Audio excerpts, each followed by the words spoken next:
आत्मा को अज्ञान आदि सभी भावों को पर्यायी रूप से करता है। आत्मा तो आत्मा को करता है,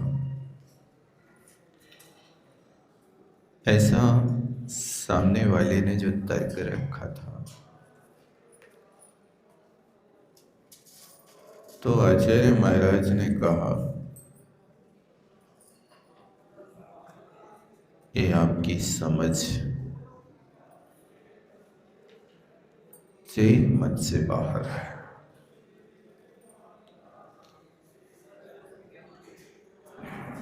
कर्म कर्म का करता है, आत्मा कर्म का करता नहीं है। ऐसा कथन करना ये शांख मत का समर्थन है। आचार्य महाराज ने उत्तर दिया, यदि तुम आत्मा को कर्म का कर्ता नहीं मानोगे तो श्रुत के कोप से तुम बच नहीं सकते। देखो इन्हें लिखा ना, 425 पृष्ठ के नीचे से तीसरी लाइन तो जीवा कर्ता इति श्रुति कोपो न भवति। ऊपर की लाइन में जो कहा था कि जो सूत्र के अर्थ को नहीं जानते हैं वे श्रवणाभास श्रुति के कोप से बच नहीं सकते। तो ये समाधान किया था कि जब द्रव्य द्रव्य का कर्ता पर्याय पर्याय का करता है तो ये अज्ञान आदि परिणाम पर्याय हैं, तो ये अज्ञान आदि परिणाम को कर्म कर रहा है, ऐसा हमारा सिद्धांत है। इसमें श्रुति का कोप नहीं होगा, ऐसा उसने अपना मत रखा। सो आचार्य महाराज ने समाधान किया, इति अभिप्राय। ऐसी यदि तुम्हारी मान्यता है सो सब मिथ्या ये हो। देखो मिला कि नहीं मिला? ऐसी मान्यता झूठी है, गलत है। कर्म को अकेले आप आत्मा से व्यतिरिक्त स्वीकार नहीं कर सकते हो। कर्म संज्ञा उसी पुद्गल की होती है जो पुद्गल आत्मा के रागादि परिणामों का निमित्त पाकर के आत्मा और वो कार्बन परिगणा जब एक क्षेत्राओं का ही संबंध कर लेता तभी कर्म संज्ञा होती है, अन्यथा उसको कर्म नहीं कहते हैं, वो पुद्गल है।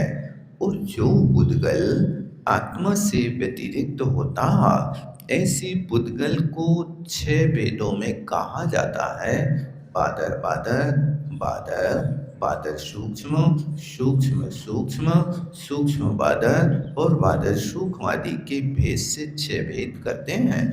तो जो सूक्ष्म सूक्ष्म पुद्गल परिगणा होती है वो किसी के ज्ञान का विषय, छद्मस्तों के ज्ञान का विषय नहीं होता, क्योंकि सूक्ष्म वर्गणा को उनने तुणिक को लिया जो 2 पुद्गल परमाणुओं के मिलने से स्कंध बना, उसको सूक्ष्म सूक्ष्म की कोटि में लिया।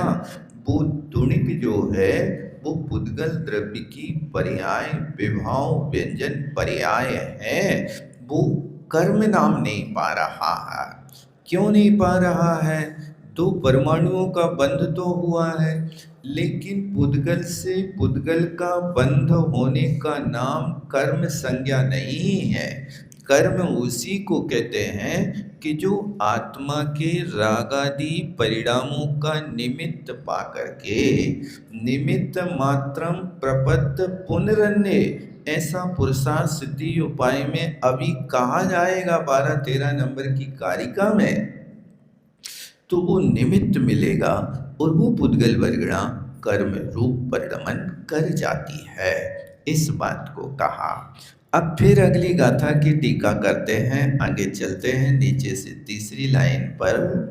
आत्मख्याति टीका में जीवो ही द्रव्य रूपिणी तावत नित्या असंख्य प्रदेशो लोक परिणाम परिमाणश्च। अब कहते हैं जीव कैसा है? जीव द्रव्य रूपेण, द्रव्य के रूप में, तावत नित्या, जीव तो नित्य है, असंख्यात प्रदेशी है और लोक परिमाण है। ऐसा जीव का वो लक्षण बना रहा है। बात ठीक है। अब आपसे कोई पूछे कि जीव द्रव्य है, कि जीव तत्व है, कि जीव पदार्थ है, कि जीव अस्तिकाय है, क्या कहोगे आप? द्रव्य है, अब चार चीजें तो हैं आपके पास में। अब जीव को आप एकांत से द्रव्य रूप से ग्रहण कर रहे हो, तो जिस जीव को तुमने द्रव्य रूप में ग्रहण कर लिया, अब जब जीव तत्व को पकड़ने चलोगे तो क्या जो जीव द्रव्य था उसी को जीव तत्व में लेना है, कि अब जीव तत्व वाला जीव अलग है, जीव द्रव्य वाला जीव अलग है, जीव आस्तिकाय वाला जीव अलग है, जीव पदार्थ वाला जीव अलग है, बहिरात्मा जीव अलग है, अंतरात्मा अलग है, परमात्मा अलग है। ये आप अलग अलग जीवों में घटित करेंगे कि एक ही जीव में घटित करेंगे? क्या करेंगे हैं? अब यदि तुमने एकांत से कह दिया कि जीव द्रव्य ही है, तो द्रव्य की पर्याय तो परिभाषा क्या है? द्रवति गच्छति तान तान पर्यायान इति द्रव्य। ये द्रव्य की परिभाषा क्या है? कि द्रव्य उसे कहते जो द्रवति। द्रवति की पर्याय क्या है? गच्छति। द्रवति गच्छति। द्रव्य जा रही है, कहाँ जा रही? तान तान पर्यायान, तान तान कान कान, उन उन पर्यायों को जो प्राप्त होती है। कौन सी पर्याय को प्राप्त हो रही है निश्चित नहीं कर सकते। तान तान शब्द दिया, आप अकेले जीव द्रव्य को मनुष्य ही नहीं बना सकते, जीव को अकेले नारकी नहीं बना सकते, अकेला देव नहीं बना सकते, अकेला त्रियंच नहीं बना सकते। त्रियंच योनि की 62 लाख योनियां हैं।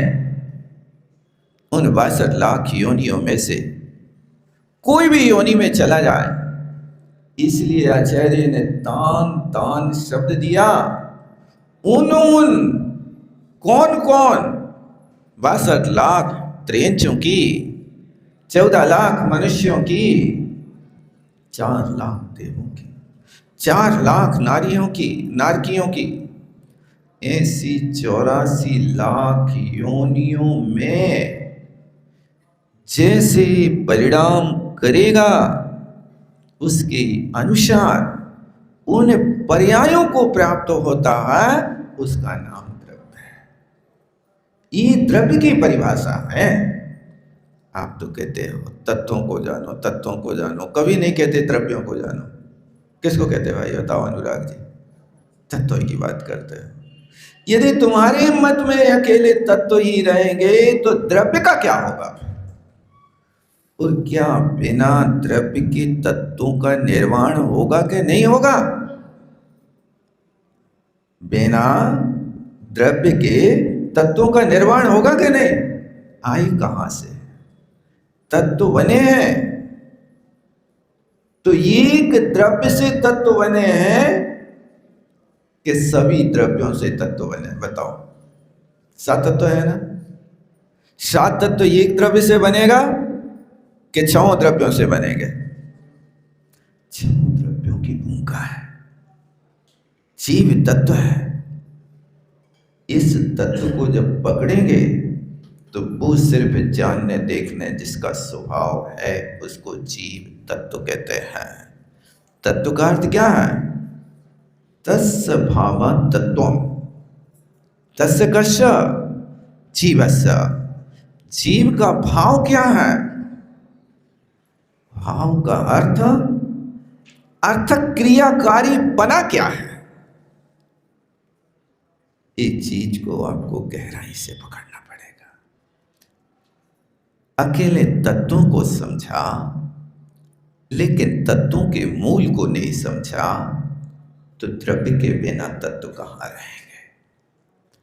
ये चार चीजें हैं, तो इन चार चीजों को द्रव्य, तत्व, अस्तिकाय, पदार्थ, ये उसी एक द्रव्य को द्रव्य, क्षेत्र, काल, भाव की अपेक्षा से पकड़ा जाता है।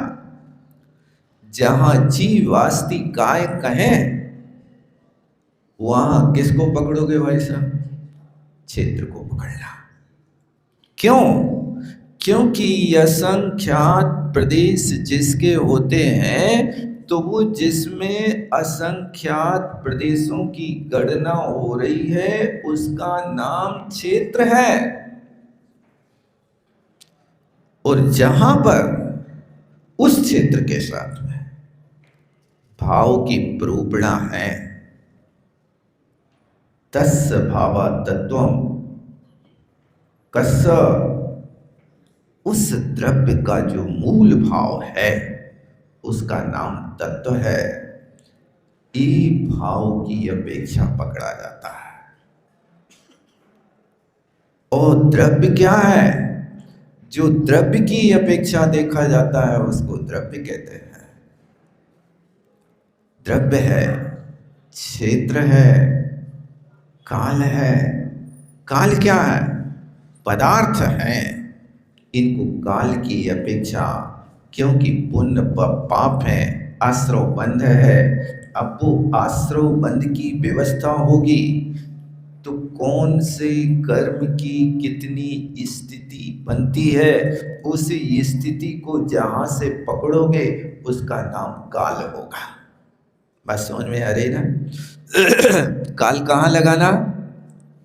किसी भी वस्तु का आपको यदि उम्र बताना है तो उम्र बताने का अर्थ क्या है? काल है।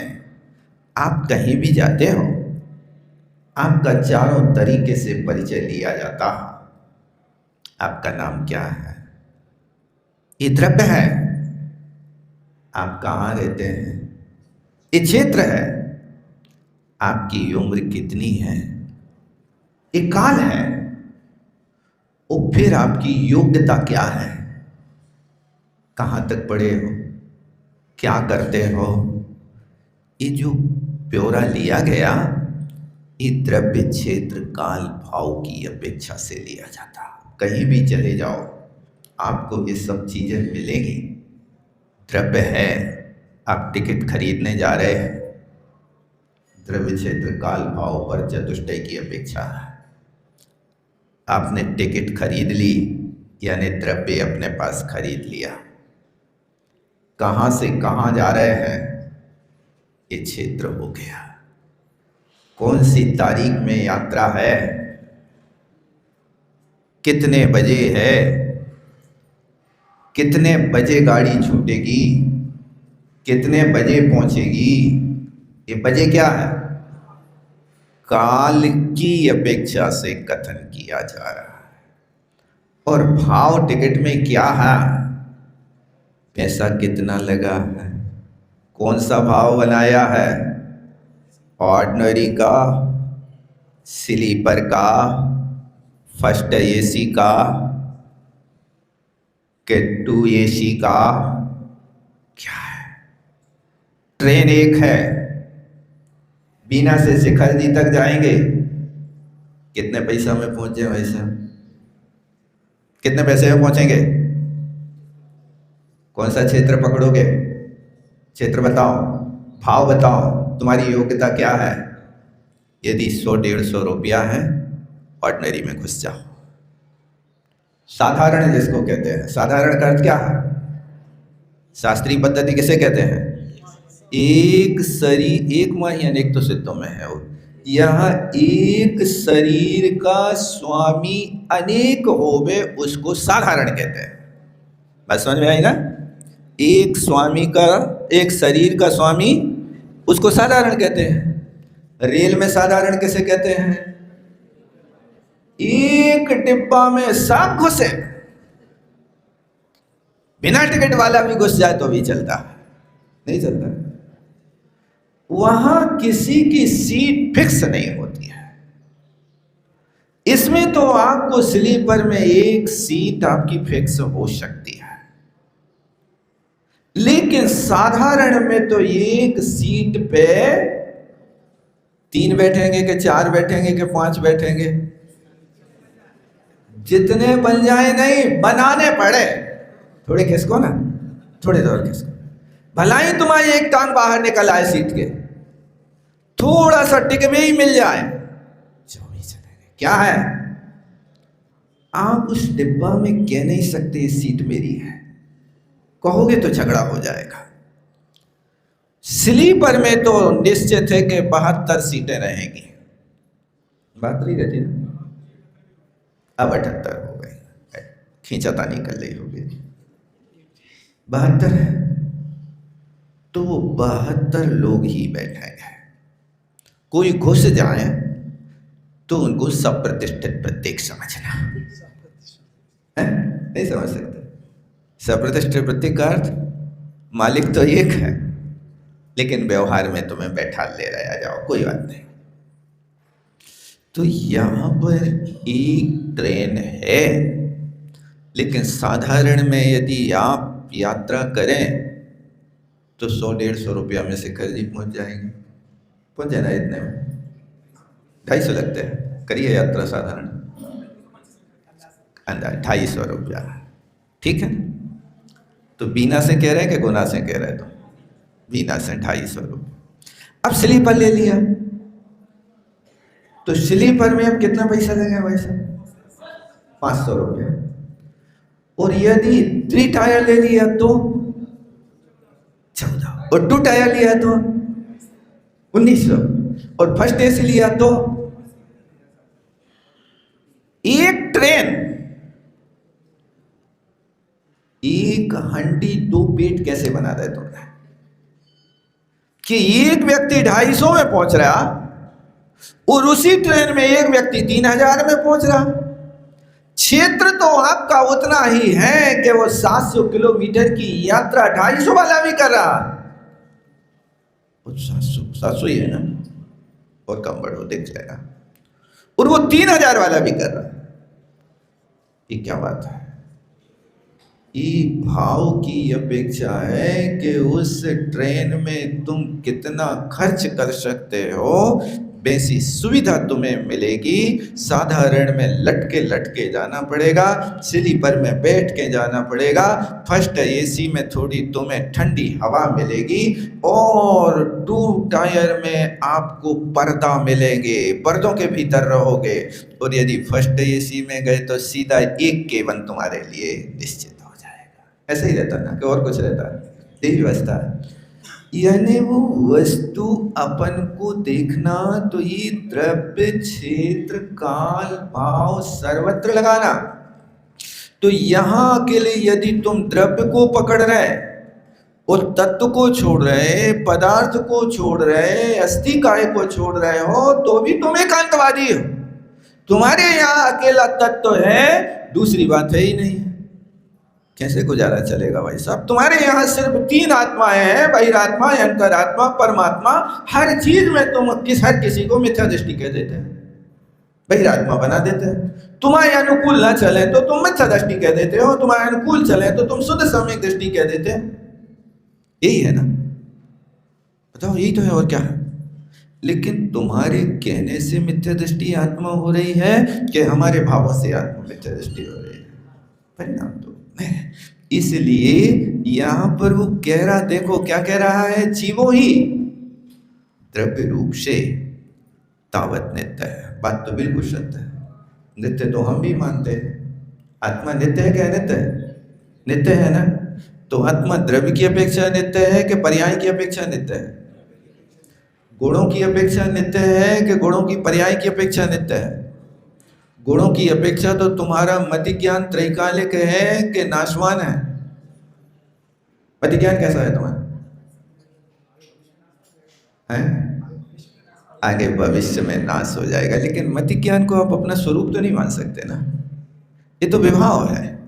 ये मति ज्ञान सम्यक ज्ञान है, लेकिन इस सम्यक ज्ञान का अध्वान 12वें गुण स्थान तक है। तो यहाँ वो द्रव्य रूप से नित्य है, जीव नित्य है, लेकिन जीव द्रव्य यदि विभाव रूप है तो वो विभाव व्यंजन पर्याय वाला जीव अनित्य है। तो विभाव व्यंजन पर्याय अनित्य है कि आत्मा अनित्य है? विभाव व्यंजन पर्याय अनित्य है, आत्मा नहीं।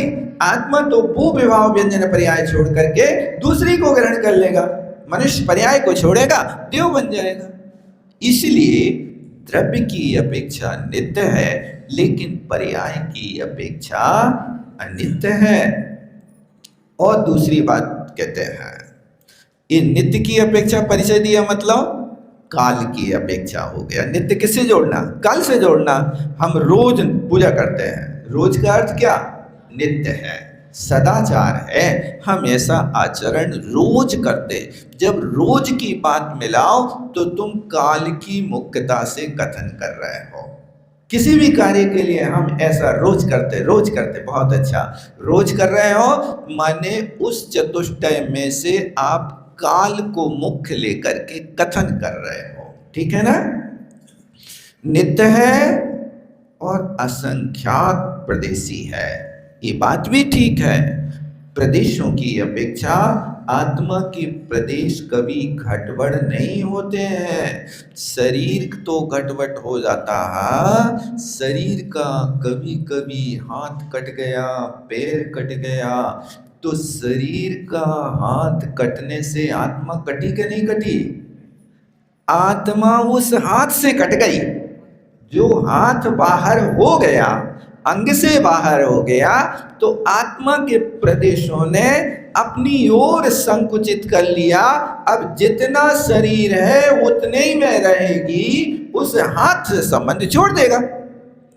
यहाँ पर लगाना, आप ये नहीं समझना कि हाथ कट गया तो आत्मा के उतने प्रदेश उसके साथ कट के चले गए, ऐसा नहीं। वो प्रदेश संकोच को प्राप्त हो जाते हैं और कहीं अवसर होता तो विशेष विस्तार को प्राप्त हो जाते हैं। वो लोक परिमाण कितनी है? यदि विस्तार किया जाए तो विस्तार की अपेक्षा लोक प्रमाण आत्मा है। देखो, उस जीव के स्वरूप को भी अच्छी तरह से समझो। जब तक आप नहीं समझेंगे तब तक कार्य की सिद्धि नहीं होगी, क्योंकि हर चतुष्टय की मुख्यता अपने अपने क्षेत्र पर है। आप बच्चे का एडमिशन कराने जाओ स्कूल में, टीचर आपसे पूछे उम्र कितनी है, इससे क्या मतलब है? तुम्हें तो द्रव्य को पढ़ाना है कि उम्र को पढ़ाना है? किसको पढ़ाना है? उम्र से क्या लेना देना? बच्चा है, पढ़ने आया है, पढ़ा दो। जब तक तुम उम्र नहीं बताओगे तब तक एडमिशन होगा कि नहीं होगा? ऐसा क्यों कर रहे हैं? क्योंकि निश्चित है कि इतने वर्ष से कम उम्र वाले व्यक्ति को एडमिशन नहीं मिलेगा। सर्विस लेने जा रहे हैं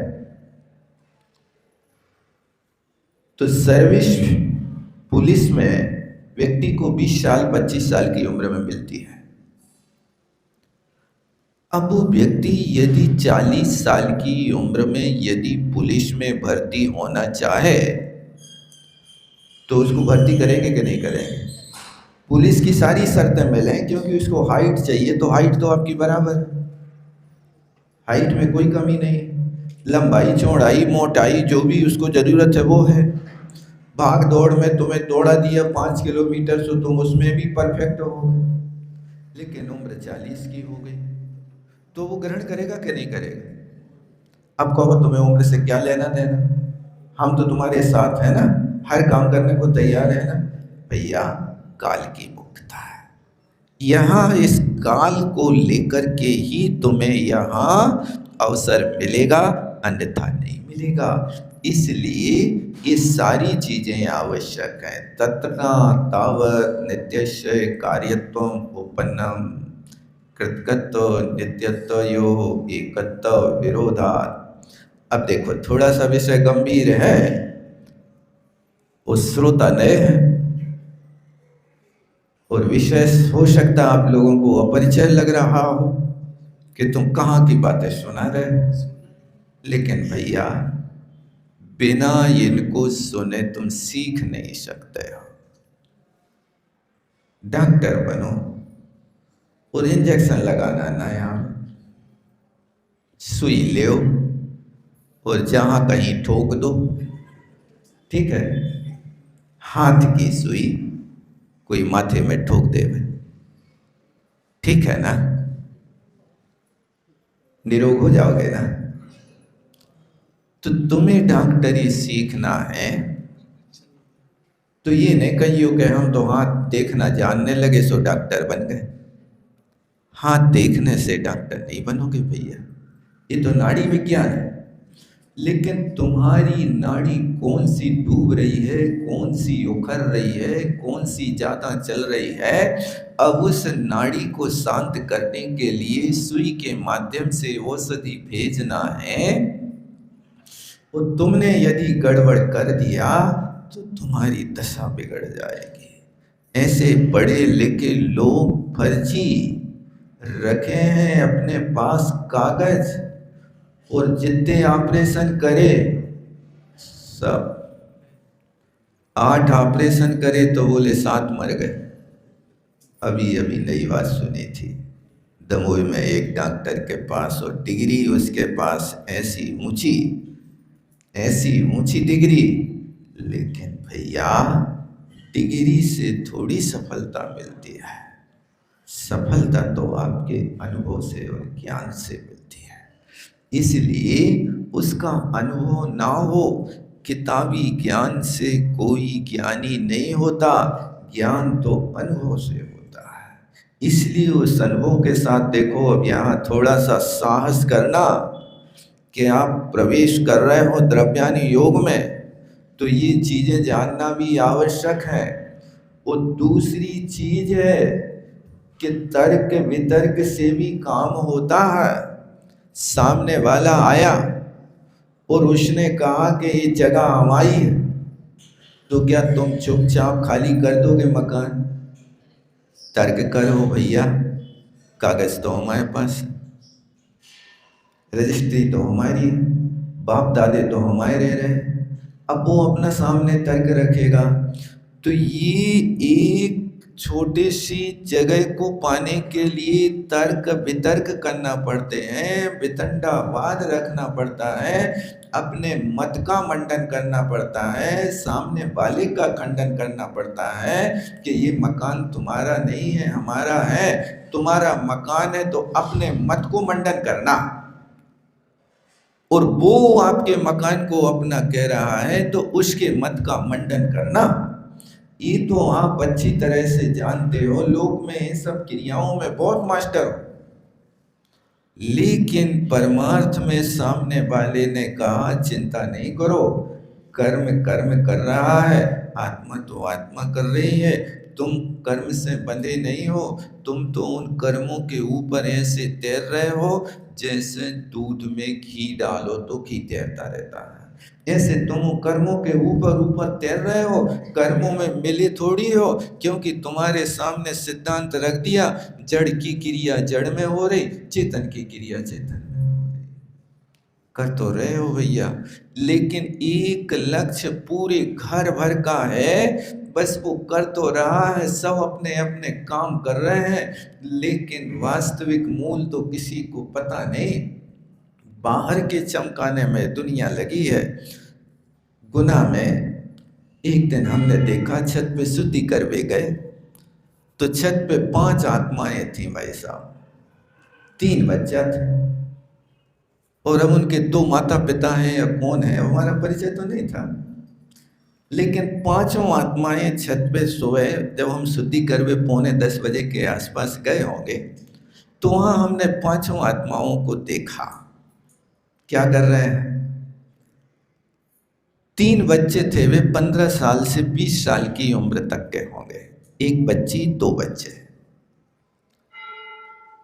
तो मैंने देखा कि एक बच्चा बालों पे पालिश कर रहा है, एक बच्चा जूतों पे पालिश कर रहा है,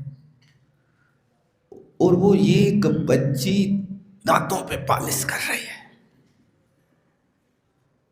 और उसका पिता वो चांदी की करधोनी पे पालिश कर रहा है, मल रहा है, और उसकी माँ कपड़ों पे पालिश कर रही है, साबुन लगा रही है।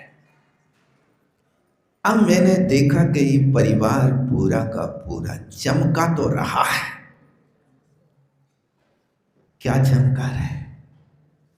एक बालों को चमका रहा, एक जूतों को चमका रहा, एक दांतों को चमका रहा, और एक करधोनी बनाई चांदी की, सो उसको बढ़िया ब्रश लगा करके और उसमें वो रीठा डाल डाल करके चमका रहा था। और पत्नी बढ़िया कपड़ा पे सावन लगा के दनादन मुगरियां पटक रही थी। मैंने सोचा, हे आत्मा, जिसके श्रृंगारों में मेरा यह महंगा जीवन खुल जाता। हमने मेरा नहीं कहा, हमने कहा जिसके श्रृंगारों में तेरा। मेरा क्यों कहूं? मैं थोड़ी कर रहा हूं, मैं तो ज्ञाता हूं ना। मैं तो तुम्हें देख रहा हूं कि वे इतने मन लगा के काम कर रहे 5 के 5 कि शायद 10-15 फुट का छत होगा, इतना बड़ा, इससे ज्यादा तो नहीं होगा। लेकिन वे 5 लोग अपने कार्य में मौन पूर्वक ऐसे तत्व चित्त थे कि कोई एक दूसरे से बात नहीं कर रहे थे, वो सब कर रहे थे अपना अपना काम।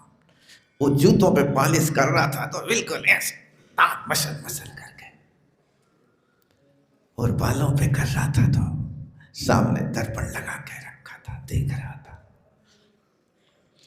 मैंने सोचा, जितनी एकाग्रता से तुम तन के गुलाम बने हो,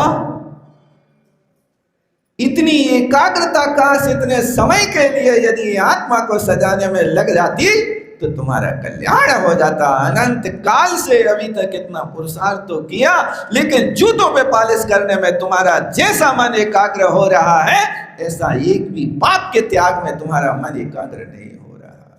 जिस वस्तु को छोड़ता है बार बार उसी की हो जाता है। एक बार किसी वस्तु का त्याग कर देवे तो बाहर वितंडावाद करेगा। पता है आज हमारा उपास है, कच आए रहे नहीं, हम तो बताइए आज हमारा उपास है। गांव में जब तक 100 लोगों को नहीं बता दे, पूरे मंदिर भर के लोगों को नहीं बता दे, तब तक चैन न पड़। उपास है तो बताने के लाने है कि जो तप तुम कर रहे हो वो आत्म कल्याण के लिए है। बताओ काय के लाने है, किसके लिए है? ये तो आपने जो साधना का उपक्रम किया है, वो साधना का उपक्रम तो तुम्हारे कल्याण की बात है, आत्म हेतु से होना। बताने से क्या अपेक्षा है? अब समझते हो कि मैंने जो तप किया है उसमें दूसरे लोग संवेदना प्रकट कर दें। वाह, इतनी गर्मी, कितने तपस्वी हो, धन्य है भैया। कल हमारे घर में पारणा करियो तुम, ये चाह रहे हो, और तुम लोग कह तो दिया करो कम से कम, कोई तुमसे कहे कि आज वहां उपास है। तो इतने कंजूस हो गए, इतना भी नहीं कह सकते तो कल पारणा हमारे घर में अवसर दे दियो भैया, बड़ी कृपा हुई। नहीं कह सकते, ये तो खबर ही नहीं है। और वो काय के लाने बता रहा हो, एक लाने तो बता रहा हो, कम से कम करने वाले तो कर ले। नहीं होता। अब कोई बताए तो उसे कहे वहां उपास से, तो तुम उत्तर में क्या कहो, कल हमारे घर पारणा करने तुम्हें। तो अब वो कहे कि कल की तो बुकिंग हो गई तो क्या, तो तुम्हें कही हो कि अगली अष्टमी खुआइयो, परसों आ जाइए। ये बाहरी चीज के लिए हम जितना प्रदर्शन करते हैं, उतना अंदर की ओर हमारा कोई लक्ष्य नहीं रहता। और जब अंदर की ओर लक्ष्य नहीं होगा तो कर्म बाहर की क्रिया से झड़ेंगे कि नहीं झड़ेंगे। एक मूल लक्ष्य बनाओ, जो भी साधना करो अपने लिए करो, दूसरों के लिए नहीं। साधना छिपा के करो, छपा के नहीं करो। अंतर समझ रहे? छपाने में विज्ञापन है, विज्ञापन है जो ख्याति लाभ पूजा धरि करन विविध विध देहदा। यदि आप छपा करके करोगे तो इस कोटि में आ जाओगे।